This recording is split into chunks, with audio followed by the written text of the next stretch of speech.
Mesdames,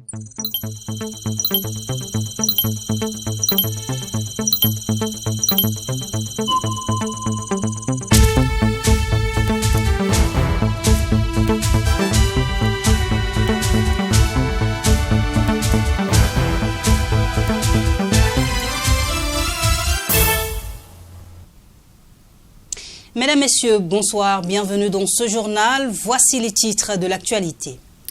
6 nouveaux cas confirmés de Covid-19, ce qui porte à 152 le nombre de malades à ce jour au Burkina Faso.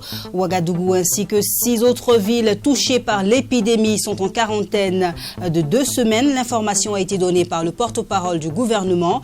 Une mesure qui prend effet dès demain, 5 h du matin. Fermeture des marchés et yards de Ouagadougou en ce premier jour d'application de la mesure. Troutivi est allé faire le tour de quelques marchés de la capitale. Le constat à suivre dans cette édition. Voilà pour les titres. Merci de nous suivre. 152 cas confirmés, dont 6 nouveaux. Ce 26 mars, le coronavirus continue de gagner du terrain au Burkina Faso. Le Comité national de réponse à l'épidémie de Covid-19 a fait le point de la progression de la maladie au Burkina Faso. Le professeur Martial Ouedraogo au micro d'Élisée Bationo. Le Burkina, à la date du 25 mars 2020, a enregistré 152 cas, dont 6 nouveaux cas, et avec malheureusement 7 décès, mais je reviendrai dessus. Donc vous avez 127 cas à Ouagadougou, 10 à Bobo, 6 à Boromo, 2 à Dédougou, 3 à Oundé et 1 à Bamfora, 1 à Manga et enfin 2 à Zorogo. Donc comme vous le voyez, il y a de nouveaux foyers. Donc au total, nous avons 52 femmes qui sont touchées et 100 hommes. Les décès sont donc au nombre de 7. Il s'agit donc d'un homme de 59 ans, donc porteur d'une HTA, donc qui est rentré dans un tableau de détresse respiratoire et qui est décédé. Et une femme également de 75 ans, donc ayant pour antécédent une hypertension artérielle, un diabète, qui est également décédé dans le tableau de détresse respiratoire qu'il a mené. Enfin, un homme de 50 ans, et je précise ici que c'est un Philippin, diabétique connu, donc, qui est donc rentré dans un tableau de détresse respiratoire, il en est décédé. Nous avons vu au total 746 personnes contacts qui sont suivies, donc dans le but de circonscrire l'épidémie, et donc ça fait 15 personnes donc, par binôme par jour. Et donc, nous avons désinfecté quand même quelques sites. Il y a les locaux du ministère du Commerce, 2 cliniques, 2 infirmeries de la Caisse nationale de sécurité sociale, des ambulances et enfin 26 domiciles. État d'alerte est mis en quarantaine de 2 semaines de toutes les villes touchées par le Covid-19. Il s'agit de 7 grandes villes du Burkina Faso, dont la capitale Ouagadougou. Déclaration du ministre de la Communication, porte-parole du gouvernement. Rémi Dandinou est au micro d'Élisée Bationo. Personne ne sort ni ne rentre.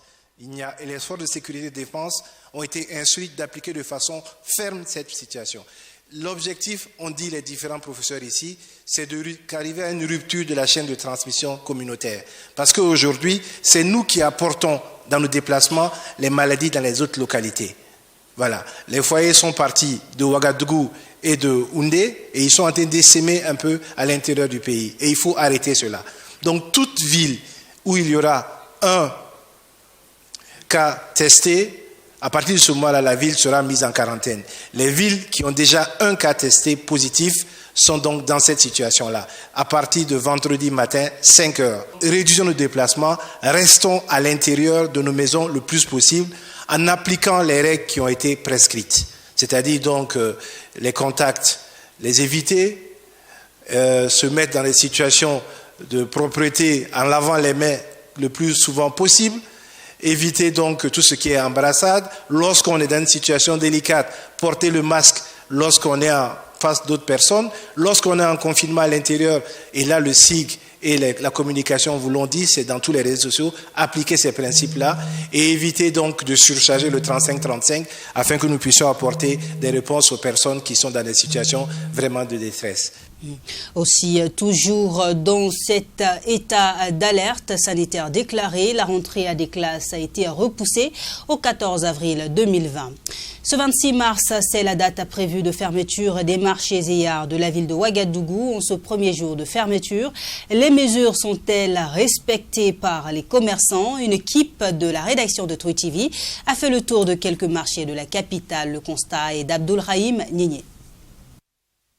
Premier jour de fermeture des marchés et yards de la ville de Ouagadougou. Nous sommes à Nabiyar. Les portes sont hermétiquement fermées, ne donnant le choix aux vendeurs que de déserter les lieux. Dans le marché de Karpala, par contre, quelques vendeurs sont présents, espérant pouvoir écouler les derniers stocks, surtout les denrées périssables. Ici, certains commerçants déplorent la décision de la fermeture des marchés. Nous n'avons nulle part où aller. Nous ne savons rien faire d'autre aussi, en dehors que ce que nous sommes en train de faire. Donc, quel que soit ce qui va se passer, nous sommes là, quitte à être délogés, même au péril de notre vie. Nous n'allons pas bouger, nous sommes là, advienne que pourra. À Katriar, c'est le même constat. Les commerces sont fermés, mais d'autres refusent de rester à la maison. Et la raison est simple, ils craignent ne plus pouvoir subvenir à leurs besoins une fois les commerces fermés. Nous, on va fermer. Mais il faut que vous nous aidez un peu, même si c'est jusqu'à midi, et puis on repart à la maison, si ça peut arranger. Ouais. Sinon, comme ça, là, ça serait très, très difficile. Comment on va faire? On n'a rien pour manger. Il y a des gens même qui n'ont pas le seul sac de riz à la maison. Comment on va faire? Hein? Nous, on attendait ce que les gens l'ont dit là. Mais comme si on a resté à la maison, on n'a rien à manger. Pourquoi on vient ouvrir une vente un peu pour avoir les manger à la maison? Sinon, la journée, si tu es condamné là, si tu n'as pas venu au marché, tu ne peux pas manger. Donc, on est venu pour faire un peu. Alors que quelques clients se présentent, ces commerçants reçoivent la visite des forces de l'ordre. Le message est clair, ils ont 1 heure pour libérer le lieu. Et ces commerçants sont contraints d'obtempérer, car selon eux, les policiers n'avaient pas l'air de plaisanter. La police est venue nous interpeller, nous donner 1 heure de temps de quitter dans le marché. Donc nous, c'est que c'est à cause de maladie. On n'a pas le choix parce qu'on a la santé qu'on peut vendre. Mais si on n'a pas la santé, on n'est que resté à la maison. Bon, à partir d'aujourd'hui, je ne vais plus revenir. Comme la police est déjà intervenue dedans maintenant, si tu insistes, ce sont des problèmes que tu te cherches. Rappelons que selon la décision des autorités de la région du centre, les marchés resteront ainsi fermés jusqu'au 20 avril prochain. Pendant ce temps, ce magasin de maïs restera fermé, mais son propriétaire continuera de répondre aux besoins de ses clients par des livraisons à domicile. Contre la propagation de l'épidémie, plusieurs mesures sont prises par les autorités burkinabè, des mesures qui visent à freiner le Covid-19. Face à cette lutte, le chercheur et écrivain burkinabè Sylvain Salga propose comme mesure le congé national et la pulvérisation totale et quotidienne des points focaux des villes infectées. Des détails avec Bruno Bayala. Pour l'intérêt supérieur de la nation, le jeune chercheur et écrivain burkinabè propose au président du Faso le 10 pack ou les 10 mesures pour endiguer le corona au Burkina Faso. Parmi ces mesures à lui, le congé national, la bourse sociale de coalition, une réorientation de moins de 200 milliards du budget national pour l'urgence. Je ne dirais pas confinement, je dirais repos social. Un repos social. J'appelle les populations de toutes les villes prises à aller en repos social santé. En congé national, pas en confinement. Je demande donc à l'armée à aider les forces intérieures à sécuriser les villes concernées et à faire observer ce congé national ou ce repos social pour mettre les populations en confiance et toujours rester sur le qui-vive face à la menace terroriste. Je propose l'opération cantine populaire.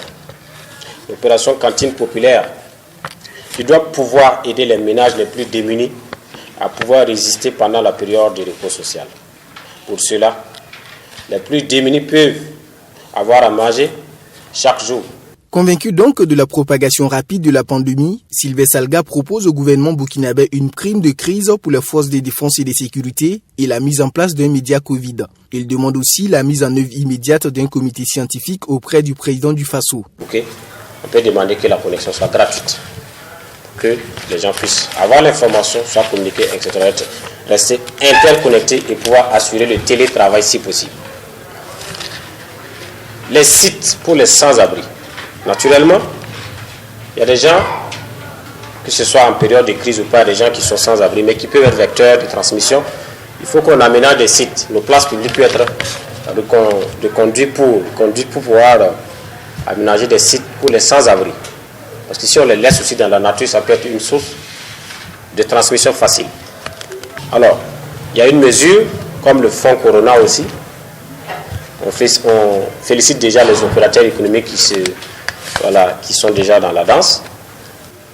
Alors, on a assez de mines au Burkina, des sociétés minières, etc. Il faut qu'ils participent à l'effort. Les citoyens, les particuliers, les fonctionnaires, tout le monde doit participer à l'effort. Le président, dans son discours, a annoncé ce comité, mais jusqu'à présent, pratiquement on ne voit rien. Alors que la crise est très urgente. J'ai moi-même déposé ma candidature sans savoir quelles sont les conditions.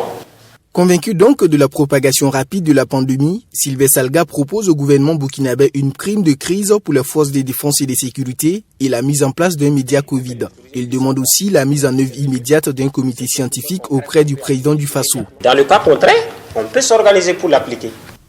Dans le cadre toujours de la riposte contre le Covid-19 au Burkina Faso, la Fondation Coris Bank fait un don de 200 millions en espèces et en nature au ministère de la Santé.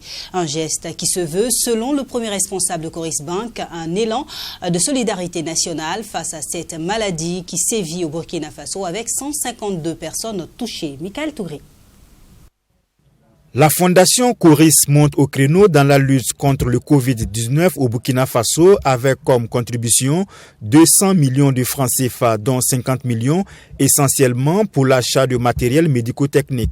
Le chèque est un échantillon de matériel de soins et de protection remis au centre des opérations de réponse aux urgences sanitaires Corus. Il s'agit de masques de protection, donc des masques hyper filtrants, de combinaisons de protection, de gants de protection, de seringues, d'aspirateurs murales, d'aspirateurs de vide mural, de moniteurs de surveillance multiparamètres, de potence inox et de solutions hydroalcooliques. Vous voyez que tout le matériel que j'ai cité, c'est du matériel que nous utilisons au jour le jour et c'est du matériel utilisé à la limite excessivement parce qu'on en a besoin. Coris Bank a fait également un geste fort qui est de donner l'exemple afin que d'autres structures puissent suivre cet exemple-là. Donc il peut être sûr que ce matériel-là va immédiatement être utilisé. Le Covid-19 gagne du terrain au Burkina Faso avec de nouvelles localités touchées où des cas suspects ont été enregistrés. La Fondation Coris, en sa qualité de structure citoyenne, entend jouer sa partition dans la lutte contre la maladie qui affecte tous les secteurs d'activité au Burkina Faso. Alors, notre groupe, le groupe Coris, à travers sa fondation, a estimé qu'il était important d'associer sa contribution à la lutte contre la pandémie du coronavirus. Et c'est à ce titre, en réalité, que ce matin, nous procédons à une remise de dons d'une valeur de 200 millions de francs CFA, composée de matériel et d'équipements pour la bonne prise en charge des malades, mais aussi, surtout, pour le personnel soignant qui doit être protégé aujourd'hui, afin que les malades puissent être bien suivis. Le bilan du 25 mars dernier fait état de 36 nouvelles infections, portant désormais le nombre de patients à 146 au Burkina Faso, avec 3 nouveaux décès et 3 nouvelles guérisons. Dans cet élan de solidarité, le directeur général de Coris Bank International invite la population au respect strict de bonnes pratiques édictées par le ministère de la Santé. Le Conseil d'information et de suivi des actions du gouvernement a été face à la presse ce jeudi matin. 3 points étaient inscrits à l'ordre du jour, à savoir le point sur la gouvernance sécuritaire, la crise sanitaire née du coronavirus et la gouvernance économique et minière. Pour le CISAG, l'effort fait par le gouvernement est assez acceptable, mais beaucoup reste encore à faire. Le compte-rendu d'Assami Tiamtoré.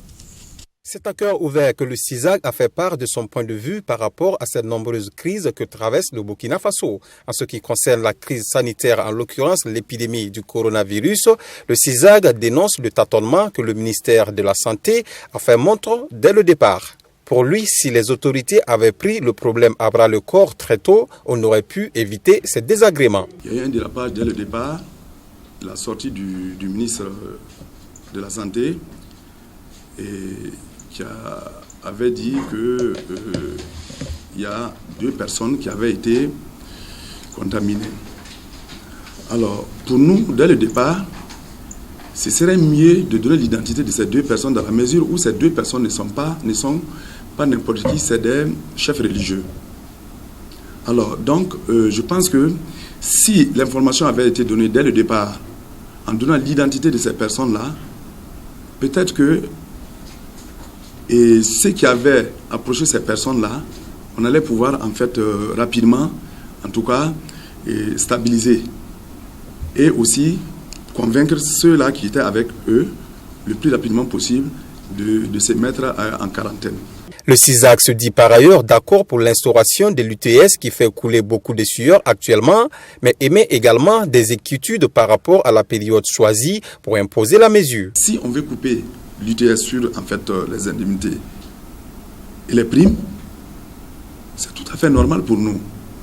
Parce que nous avons dit les primes et les indemnités sont des accessoires que l'État reverse à certaines personnes